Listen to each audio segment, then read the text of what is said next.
The first question we have is from brother Bilal Umar. Bilal says, is oral sex permissible? It is awful, it is disgusting, it is not acceptable, but when it comes to the word halal or haram, we have to find a reference. The Quran says, نساؤكم حرث لكم فأتوا حرثكم أن شئتم. And Allah subhanahu wa ta'ala says in another ayah, فَإِذَا تَطَهَّرْنَ فَأْتُوهُنَّ مِنْ حَيْثُ أَمَرَكُمُ اللَّهُ. So it is perfectly lawful for every spouse to enjoy his spouse, the entire body, except one thing. فَأْتُوهُنَّ مِنْ حَيْثُ أَمَرَكُمُ اللَّهُ is to have an intimate relationship in the orifice which is created for this reason.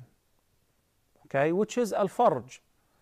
Having an intimate relationship in the rear orifice is absolutely forbidden, one of the major sins, and it can take out of Islam.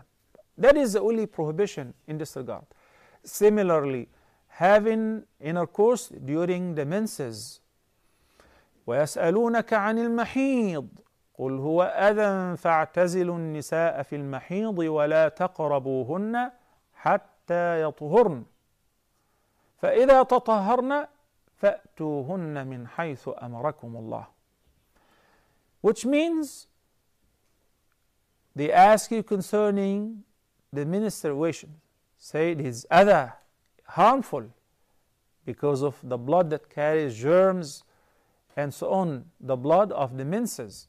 So whenever there is blood flow, or whenever the woman experiences the monthly period, you should avoid having an intimate relationship with your spouse in this condition until she is in a state of tahara.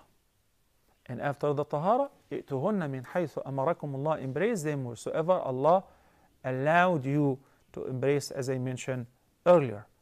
The place where she may conceive and have a child, and so on.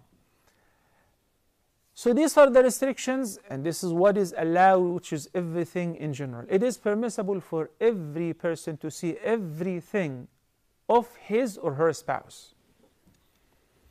There is something called modesty, chastity, shyness, where, for instance, we know that Prophet Muhammad ﷺ never looked at the awrah of his spouse, and she never looked at his awrah.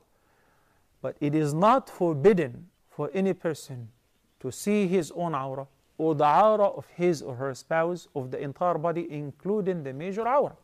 It is not forbidden. We have to be very specific. It is forbidden to touch your private with the right hand while urinating, not while taking a shower, not while washing yourself. In the hadith, the Nabi sallallahu alayhi wa sallam said, إِنَّمَا هُوَ بُضْعَةٌ مِّنْكَ. It's just a piece of you. It's a part of you. It's not something impure. But one hadith requires that if you touch your private with your palm, then you have to make wudu. Another hadith says it's just a piece of you. So a combination of that indicates it is permissible to touch your body and your private as long as you're not touching your private while urinating or answering the call of nature with the right hand. Okay?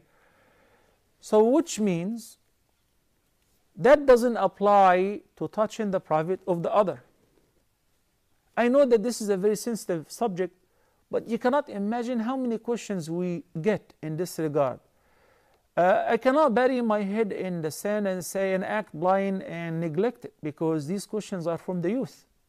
In America, a college student just asked me straightforward question, and she was a girl: is oral sex halal or haram? It is easy to say haram. Can you support that with a proof? Can you say it is forbidden due to the following reference? I can only say that it is imitating animals. It is disgusting. It is a place of impurity. It is a place of answering the call of nature. How can you put your tongue in your mouth there? Right? And that's why it's disgusting. Okay? It should be avoided because unfortunately this is all imported from the West, Western societies who have tried everything.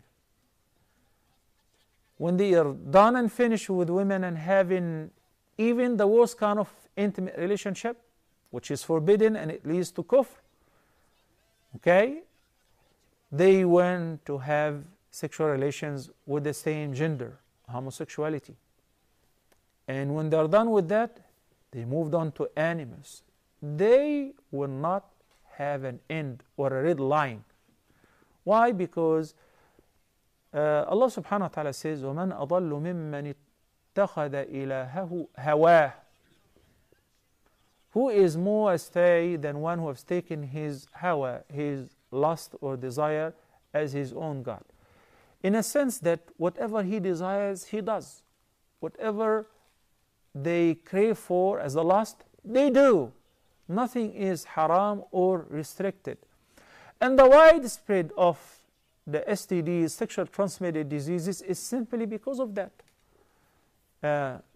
Mouth cancer, وَالْعِيَاذُ بِاللَّهِ, throat cancer. Think about it. The place of urination and the place of answering the call of nature, the place which is full of microorganisms, which are normal flora for this place. But it is not normal flora for the mouth, for the tongue which says Subhanallah, the tongue which glorifies the praise of Allah, the tongue which recites the Quran. So should it be avoided? Yes, it is recommended to avoid that. This is not our tradition. But again, I cannot tell you it is forbidden because of a straightforward reference. I hope this answer is very clear. Barakallahu feekum.